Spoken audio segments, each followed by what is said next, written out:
Cristão pode ser de esquerda? Você certamente já fez ou ouviu essa pergunta. Em tempos de eleições, como nós estamos na iminência das eleições municipais, essa questão vem à tona. Alguns vão responder que sim, cristão pode ser de esquerda. Outros responderão, depende de alguns fatores. Já outros dirão um sonoro não. Qual é a minha posição sobre esse assunto? Neste vídeo, avaliaremos o primeiro capítulo da obra Confissões de um Conservador Liberal, do teólogo reformado Carl Trueman, que se considera um centrista. E daremos uma resposta à posição apresentada nesse vídeo. Eu sou Gabriel Endes e convido você a uma análise da genealogia da esquerda. Você que curte meu conteúdo, já deixa aí o seu like. Você que gosta de ciência política a partir de um viés reformado, já se inscreve aí no canal, porque nós teremos uma série de vídeos sobre esse assunto. Vamos, que hoje esse vídeo vai ser denso.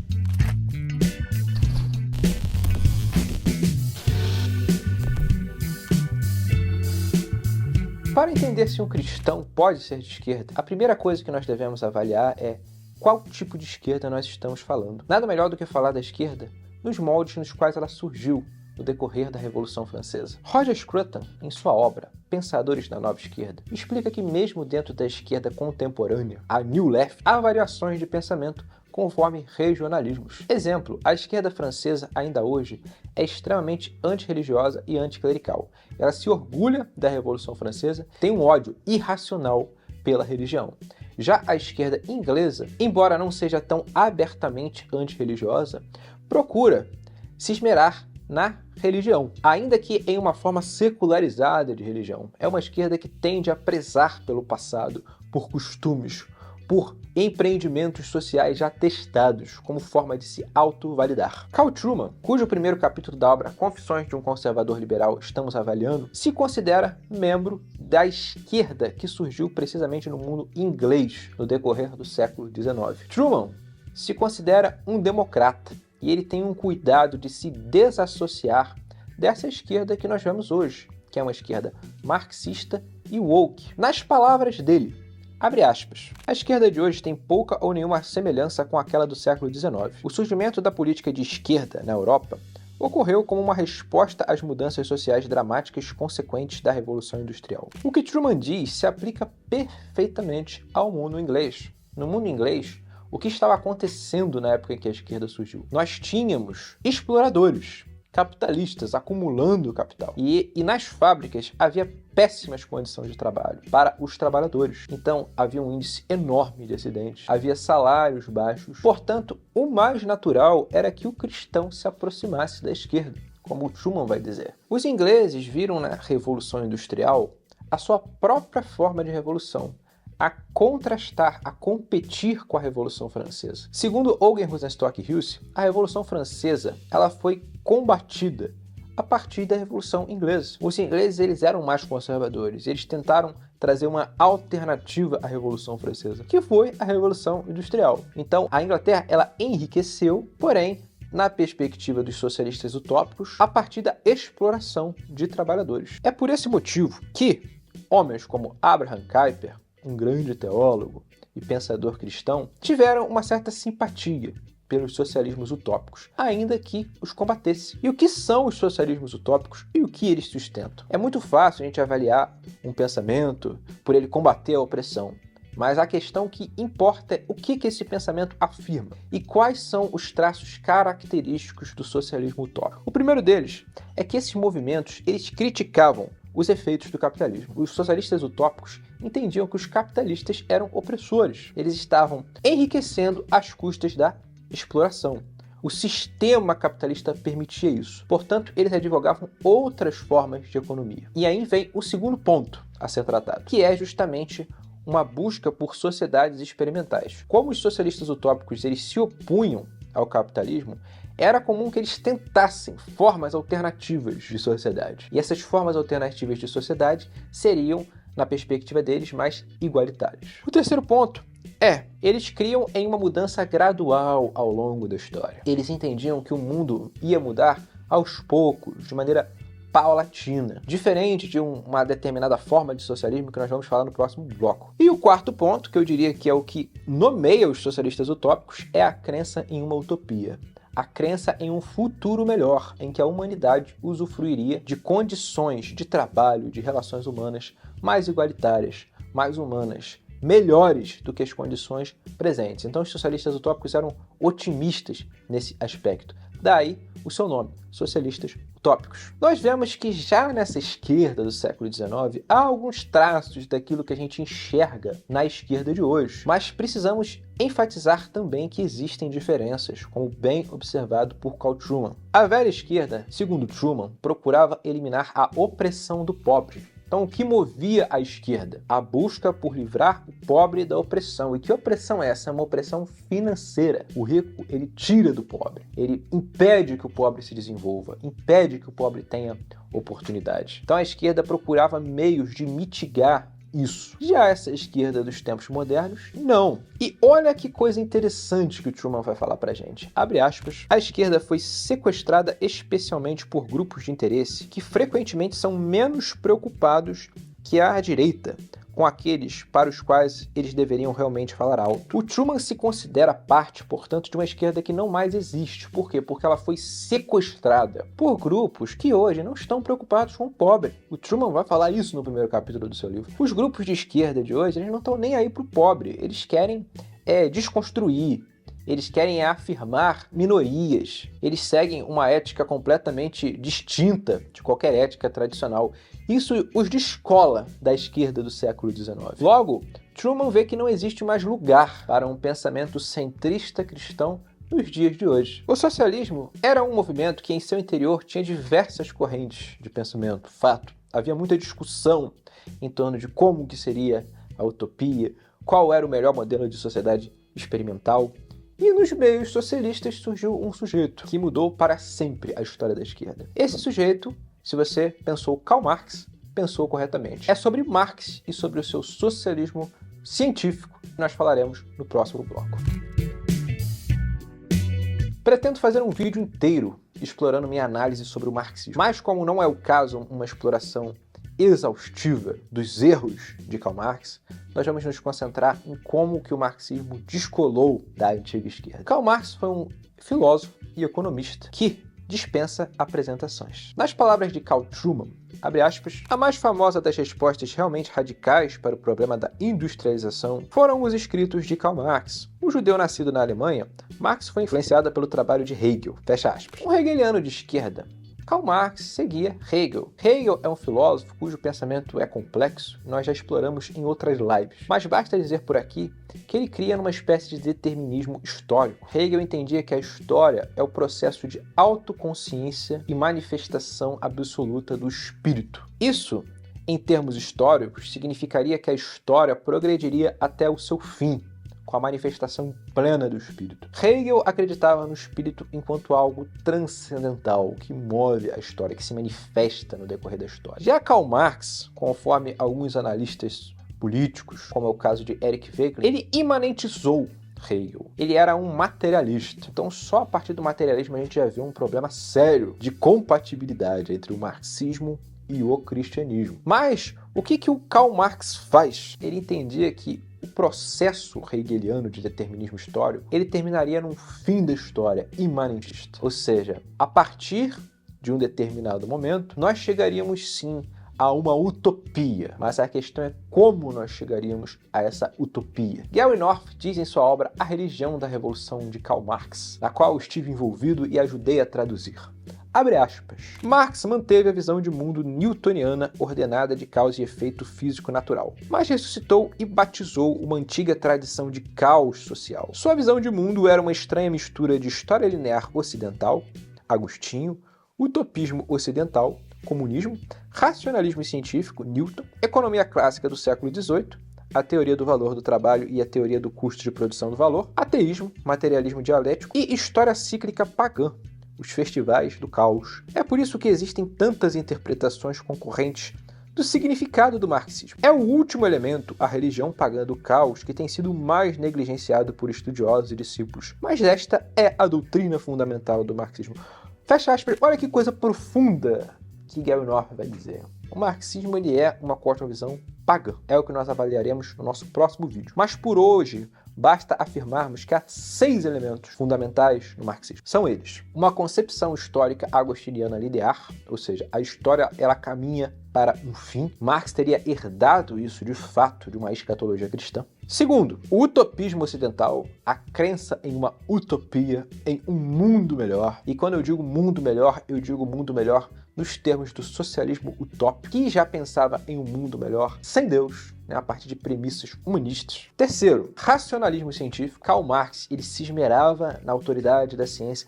Daí que vem o nome que ele dava ao seu socialismo. Já não era um socialismo utópico, embora a utopia estivesse presente no seu pensamento, mas era um socialismo alicerçado na ciência. Em nosso vídeo de análise sobre Karl Marx, nós falaremos como que o darwinismo contribuiu para o marxismo. Quarto ponto, economia clássica do século XVIII. Marx utilizou a teoria do valor de trabalho, que não foi ele que criou, embora ele tenha trazido desenvolvimentos para ela. Isso foi um elemento fundamental no marxismo, que nós vamos falar também no nosso próximo vídeo. Quinto, o ateísmo. Karl Marx era um ateu. Ele negava a Deus, ou pelo menos procurava eliminar toda e qualquer crença no Deus cristão por um ódio a ele. E sexto, a história cíclica pagã. Karl Marx ele descolou o socialismo utópico de um resquício cristão de tal maneira que ele começou a introduzir, e teve êxito em introduzir, uma concepção pagã, claramente pagã, manifestamente pagã, dentro do socialismo. Não conseguirei entrar em cada um desses elementos de maneira profunda nesse vídeo, mas o que nós precisamos dizer é que o marxismo representou sim uma inovação em relação aos socialismos utópicos. E qual foi a maior inovação que Karl Marx trouxe, dentre muitas que nós poderíamos falar? Foi a crença na revolução. Essa revolução traria uma regeneração de todas as coisas através do caos. Marx disse que os operadores do mundo inteiro deveriam se unir e fazer frente aos burgueses, se apropriar daquilo que os burgueses que os exploraram ao longo de todo o mundo lhes tiraram. Karl Marx deu uma ênfase nunca antes dada à revolução, e ele traz o elemento da revolução como fundamental para a sua ideologia. Truman acusa o comunismo devido à sua carnificina, ou seja, o comunismo matou milhões de pessoas ao longo do mundo. Portanto, ele é algo inumano, é algo que deve ser combatido por qualquer pessoa dotada de bom senso. Foi um experimento que não deu certo. É uma ideologia materialista, é uma ideologia que crê numa regeneração de todas as coisas através da violência. Vamos ler o que o Truman diz, abre aspas. É geralmente desconfortante olhar para trás na década de 1930 e ver quantos intelectuais, entre eles George Bernard Shaw, Arthur Koestler, H.G. Wells, Stephen Spender e muitos outros, foram levados pela ideologia da União Soviética. Fecha aspas. Eu acho muito engraçado essa fala do Truman aqui, né, cara? Porque ele considera o H.G. Wells um grande intelectual. H.G. Wells foi um dos maiores inimigos do cristianismo do século XX. Ele escreveu obras e mais obras falando sobre conspirações mundiais, que queriam criar uma nova ordem mundial. Era um cientificista, um fabiano. Eu não sei como que um cara da instrução do Karl Truman, que não é um homem burro, é um homem erudito, me diz uma coisa dessas, né? Mas, enfim, vamos prosseguir. O problema que o Truman tem com o comunismo é simplesmente que ele é brutal, ele é violento, ele procura trazer uma restauração das coisas através de uma ação que demanda força. E esse não seria o jeito certo de corrigir a desigualdade humana. A ele escapa uma análise mais profunda dos erros do comunismo. Como há pouco tempo eu tive uma controvérsia com um determinado teólogo, aí que eu não vou dizer por razões éticas, né, Iago Martins, em torno da razão, porque a Revolução Francesa, ela é má. É muito fácil a gente olhar e falar assim, a Revolução Francesa matou não sei quantas pessoas. O problema não é o efeito, mas sim a causa que gerou o efeito. O efeito é meramente um desdobramento, um atestado do quanto a causa é equivocada. Logo, o Truman, ele ataca o comunismo pelo seu efeito, mas não o ataca bem na sua causa. E esse é um problema comum em cristãos que se opõem ao marxismo. Eles vão falar, o marxismo não funciona, o marxismo é violento, é brutal. Concordo, ele não funciona, ele é violento e ele é brutal. Mas por quê? Porque ele parte de pressuposições religiosas equivocadas, porque ele é pagão, porque ele nega o Deus bíblico, ele nega as escrituras. Este é o problema do marxismo. Não obstante, Karl Marx não representa o fim da esquerda. Há uma nova esquerda que surge a partir de Karl Marx. E é sobre essa nova esquerda que nós falaremos no terceiro bloco. A nova esquerda daria um vídeo à parte, e diga-se de passagem, eu fiz uma live inteira com o professor Aramis de Barros sobre a Escola de Frankfurt, que foi o grande think tank da nova esquerda. Mas por hora basta nós resumirmos a nova esquerda nas palavras do próprio Truman, que são acertadas. Ele diz que a nova esquerda representa a ascensão da teoria crítica. É impossível entender essa esquerda woke que nós vemos hoje sem compreender o que é a teoria crítica. Enquanto até o marxismo, a exploração atacada era uma exploração de caráter econômico, a partir da nova esquerda, a natureza dessa opressão muda. Veja bem, tanto os marxistas, pela via violenta, quanto os socialistas utópicos, queriam acabar com a pobreza, viam a pobreza como mal. Já o pensamento woke, ele está pouco se lixando para a pobreza. Ele não fala de pobre. Ele está preocupado com outras coisas. Que outras coisas são essas? A escola de Frankfurt precisou lidar com um dilema. Esse dilema é o seguinte. Primeiro, a Revolução Mundial não aconteceu como Karl Marx disse que aconteceria. Karl Marx disse que chegaria um momento que todos os operadores do mundo se uniriam, todos os proletários do mundo se uniriam e fariam a revolução. Isso não aconteceu. Na Guerra Mundial, cada operário lutou pelo seu país. Simples assim, né? Então, Karl Marx foi um profeta que errou nesse aspecto. Segundo, as condições econômicas melhoraram. Você vê bem, hoje a pobreza é muito, mas muito menor, estatisticamente falando até, do que a pobreza no início do século XX. As pessoas hoje são mais ricas. A pobreza diminuiu. E com isso, eu até ataco essas pessoas que ficam falando que o mundo piorou. Ah, o mundo piorou muito, Gabriel. O pós-milenismo é errado porque o mundo só piora. Mentira. Até em condições materiais, o mundo melhorou muito. Os intelectuais da escola de Frankfurt entenderam isso. É coisa que muita gente não entende. Esses caras da escola de Frankfurt entenderam. Então eles precisaram criar uma nova forma de opressão. E essa nova forma de opressão se baseia no quê? Essa é a pergunta que não quer calar. Nas palavras de Truman, cuja obra nós estamos avaliando, abre aspas, a opressão deixa de ser algo que pode ser avaliado empiricamente, em termos de condições econômicas externas e relações, e se torna algo difícil de se enxergar. Uma questão de relações psicológicas e sociais. Fecha aspas. Cara, isso aqui é uma coisa crucial para vocês entenderem essa esquerda de hoje. A esquerda de hoje está pouco se lixando para o pobre. Ela se preocupa com uma opressão de natureza psicológica e social. Como que as pessoas se sentem? Como que essas minorias que a esquerda woke procura defender e afirmar, elas se sentem? Eu me sinto oprimido por ser desse jeito. Então eu tenho que eliminar esse sentimento de que eu sou oprimido. Para tal, o que eu preciso fazer? Eu preciso afirmar isso. Eu preciso desconstruir o outro. Se eu sou de um jeito e a sociedade é de outro, eu tenho que desconstruir a forma como a sociedade funciona para que ela se adeque a como eu sou. Percebam, gente, isso não é algo empírico.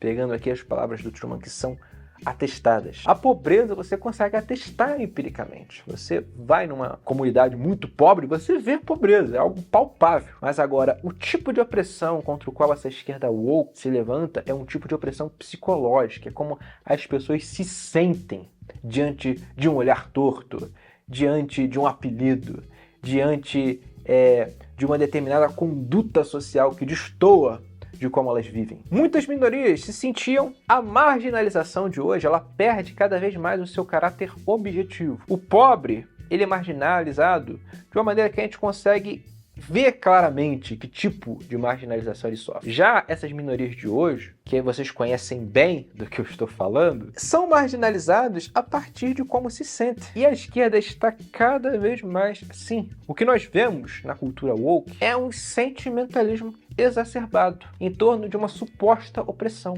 Nas palavras de John Cooper, que é vocalista do Skillet, eu fiz uma live sobre o livro dele no ano passado, em que eu falo bastante sobre essa cultura woke. Ele define a cultura woke como o politicamente correto com esteroides. É o que a gente vê hoje nas faculdades, é o que a gente vê hoje no mainstream, e é o que caracteriza essa esquerda majoritária de hoje. Para esses esquerdistas, ou você é um oprimido, ou você é um opressor. Não existe meio termo. Se você não está com os oprimidos e não está militando pela causa dos oprimidos conforme o seu sentimento, conforme a maneira como eles se sentem perante a sociedade, você é um opressor. Cabe a você encontrar uma razão pela qual você é oprimido. Se você não for capaz de se enquadrar em alguma forma de opressão, você é um opressor. Então, o que a gente vê nos meios woke de hoje? Pessoas procurando razões pelas quais são marginalizadas, razões pelas quais são oprimidas. Isso é muito comum. E isso está no cerne dessa esquerda woke. Truman ataca a nova esquerda, ataca com veemência, chama essa nova esquerda de hipócrita, porque ela já não milita pela causa do pobre. Ela deveria estar preocupada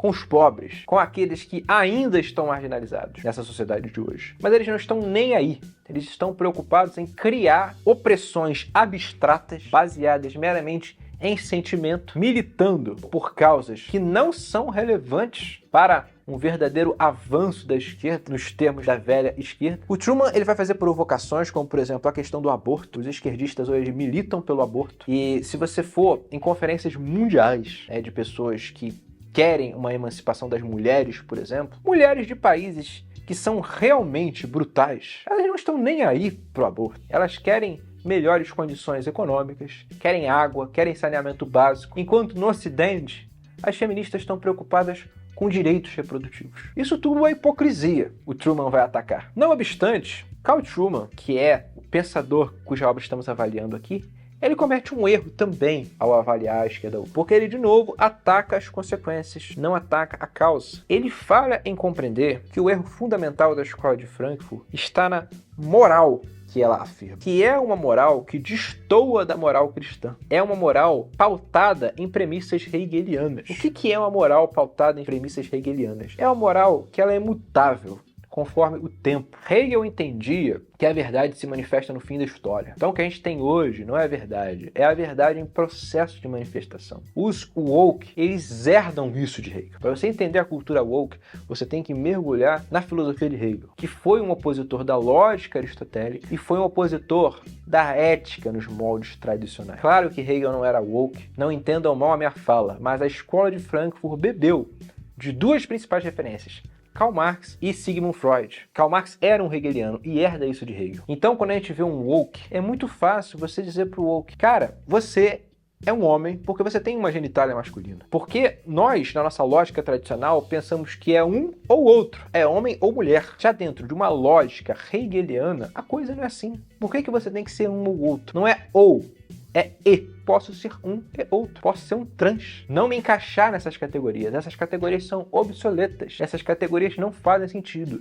Nós estamos compreendendo uma verdade no seu processo de manifestação. Isso nem passa pela cabeça do Truman, porque é uma crítica que deve ser feita nos pressupostos, nos fundamentos do pensamento que norteia a escola de Frankfurt. Então percebam como que a esquerda ela foi, ao longo dos tempos, se revelando algo diabólico. Já é possível antecipar, meus amados irmãos, que a esquerda woke, uma vez que promove uma lógica que destoa da lógica tradicional e uma moral que destoa da moral tradicional e da moral cristã, deve ser completamente rejeitada pelo cristão. O próprio Truman, que é um esquerdista da velha guarda, admite isso. Mas agora, precisamos dar o nosso veredito final. O objetivo desse vídeo é responder se o cristão pode ou não ser de esquerda. E a gente aqui avaliou 3 esquerdas: a velha esquerda, o marxismo e a esquerda woke. Agora, vamos para a conclusão. Chega a hora do veredito. É bastante claro que tanto a esquerda de Karl Marx e a nova esquerda se apresentam como formas de pensamento essencialmente anticristãs. Karl Marx era um homem de ódio. Ele queria uma restauração de todas as coisas a partir da revolução, a partir do caos. Era um homem que odiava a Deus, professava uma filosofia materialista. Os frutos do comunismo estão aí, para mostrar como essa ideologia diabólica não tem em nada comunhão com o posicionamento cristão. Não à toa, o teólogo luterano Richard Wurmbrand, que foi torturado na Romênia em decorrência da sua fé pelo regime comunista, evoca relações bastante claras entre o comunismo e o próprio satanismo. O marxismo é uma obra do demônio, manifesta na história. Logo, cristãos que compactuam com partidos marxistas são falsos cristãos. São pessoas que negam a fé, que suprimem o conhecimento de Deus. Pessoas iníquas, que devem ser combatidas pelos homens de Deus. Devem ser admoestadas, instruídas. E se não se retratarem, devem sim ser excomungados. Essa é a minha posição sobre cristãos marxistas. Já a nova esquerda, o que ela faz? Ela nega a verdade bíblica. Ela nega que o homem é uma criatura de Deus. O que é uma criatura? É algo definido. Você nasce homem ou você nasce mulher. A escola de Frankfurt, com a ética que propôs, nega a ordem criacional. Nega os padrões objetivos a partir dos quais a realidade foi criada. Deus cria a realidade de uma tal maneira que isso o satisfaça. O que a escola de Frankfurt e a teoria crítica faz é negar esses padrões, é criar uma nova ética, uma nova moral, uma nova lógica e, com isso, minar os fundamentos civilizacionais do Ocidente. Quando a gente vê a guerra cultural, é uma guerra em torno disso, em torno da continuidade daquilo que nós chamamos Ocidente, que está em franco declínio, grande parte por conta do marxismo e hoje da cultura woke. É bastante claro que, se você é um cristão e em alguma medida compactua com a esquerda woke, você é condenável. Até mesmo homens como Carl Trueman reconhecem isso. Tanto a esquerda woke quanto a esquerda marxista são totalmente incompatíveis com o cristianismo. E mais do que isso, devem ser combatidas, condenadas pelo cristianismo. A pergunta que não quer calar é: e a esquerda da velha guarda? Já vi alguns teólogos reformados, até de renome, aqui nas redes sociais falando que você pode ser um esquerdista, no sentido de sustentar o estado de bem-estar social, sustentar o estado democrático, ter um entendimento de que algum intervencionismo estatal é necessário. E qual é a minha resposta para supostos esquerdistas que, como Carl Trueman, professam a velha esquerda, que, conforme o nosso teólogo inglês diz, já não tem lugar nos tempos de hoje? E o que eu diria para Carl Trueman é o seguinte: já que essa velha esquerda não tem lugar nos tempos de hoje, aproveita e abandona ela por completo. Abandona a raiz por completo. Você abandonou os galhos, mas não abandonou a raiz. A raiz, a partir da qual Karl Marx surgiu, a partir da qual a esquerda woke surgiu, vem de lá de trás e já estava presente nos socialismos utópicos. Qual é a minha perspectiva sobre a esquerda no geral? Ela deve ser combatida e negada pelo cristão. O cristão não pode compactuar com o keynesianismo, não pode compactuar com ideias de esquerda que compreendam a sociedade nos moldes modernos, em que você tem Estado laico, em que você tem que coexistir com outras formas de pensamento de maneira pacífica, como se isso fosse algo tolerável. O socialismo nada mais é do que um erro, conforme a própria palavra de Deus, que é a transgressão do mandamento não furtarás. Gabriel, mas os socialistas utópicos não roubavam, eles apenas militavam por uma ordem social mais justa. Sim, mas isso envolve o furto. Ainda que haja exploração por parte dos ricos, a escritura vai falar isso. Tá, gente? Isso aí tá na Bíblia. Não é uma coisa que Karl Marx inventou. Você vai ver profetas falando contra a exploração dos ricos. Profetas falando em relação a como os poderosos, os nobres da nação de Israel, da nação de Judá, não faziam a causa dos órfãos e das viúvas. Você vai ver isso tudo lá na Bíblia. Mas a questão é, essa instrução vem de Deus. E quem que manifesta a palavra de Deus, quem que prega a palavra de Deus na nova aliança, é a igreja. O papel de fazer a causa do pobre, do órfão, da viúva, é da igreja. E é aí que eu afirmo algo que eu já falei em outras ocasiões. O papel da diaconia. Não é o Estado que tem que resolver nossos problemas. É a igreja que tem que se engajar mais em ajudar os pobres, em fazer o bem, em realmente trazer oportunidade para as pessoas. A igreja tem essa responsabilidade. E foi quando a igreja abandonou essa responsabilidade que o Estado cresceu. O Estado não consegue dar conta disso, meus amados irmãos. O Estado não consegue dar conta de, com os nossos impostos, redistribuir renda. Primeiro, porque essa não é incumbência do Estado. Qual é a incumbência do Estado, numa perspectiva bíblica? Ministrar a justiça, punir o malfeitor. O Estado, nos moldes que os socialistas utópicos buscavam, é um Estado humanista, é um Estado que parte de uma antropologia distinta da antropologia bíblica. A antropologia bíblica entende que o homem é uma criatura de Deus e o homem é um ser responsável perante Deus. Quando a gente fortalece o Estado, a gente tira a nossa própria responsabilidade. É por isso que o Rushdoony defende como um dos fundamentos a partir dos quais uma sociedade é próspera é o autogoverno. Nós, enquanto cristãos, devemos buscar o autogoverno. O que é o autogoverno? É você, homem, você, mulher que está me ouvindo, governar a si próprio. Não no sentido humanista da coisa, de eu não presto contas a ninguém. Não, eu presto contas a Deus, mas eu não preciso da ajuda do Estado. Eu não sou um coitado. Se, por alguma razão, eu sou um marginalizado, quem deve me ajudar é a igreja, com o seu papel de diaconia. Nós, enquanto igreja, precisamos, primeiramente, ter famílias alicerçadas na palavra de Deus, famílias bíblicas. A partir disso, e paralelo a isso, nós devemos desenvolver a diaconia. A família, ela já mitiga o problema da pobreza, porque quando você tem famílias estruturadas, uma pessoa, ela passa necessidade, outra ajuda. E famílias grandes, elas tendem acumular mais riqueza ao longo de gerações. Você pode falar, a Revolução Industrial acabou com isso. E eu concordo, a Revolução Industrial trouxe muitos problemas. Mas não é com a solução do socialismo utópico que a gente lida com eles. Tanto que hoje a dinâmica é radicalmente diferente daquela que aconteceu no início da Revolução Industrial. Hoje, você vê um mundo muito diferente. E o que nós, enquanto cristãos, devemos fazer? Ter um posicionamento político distintamente cristão. Falar de política sob premissas distintamente bíblicas. Restaurar as famílias, ter famílias estruturadas. Famílias estruturadas permitem que uma pessoa desfavorecida ela seja, a partir da sua família, amparada. E se porventura essa pessoa não tem condição, está à margem completamente da sociedade, existe a igreja para, com a sua ação, a ajudar. A partir da caridade, a dar o suporte. Isso demanda um esforço hercúleo, meus amados irmãos. De fato, mas nós precisamos crer que com o nosso Deus é possível dar respostas muito mais consistentes ao problema da pobreza, que é um problema real, diferente dos problemas que a esquerda woke cria, de forma fiel ao nosso Deus. É por isso que o posicionamento que nós apresentamos aqui na página é o posicionamento reconstrucionista. Você que chegou até aqui, não deixe de deixar o seu like, se inscreva no canal, você que ainda não é inscrito, forte abraço e até a próxima.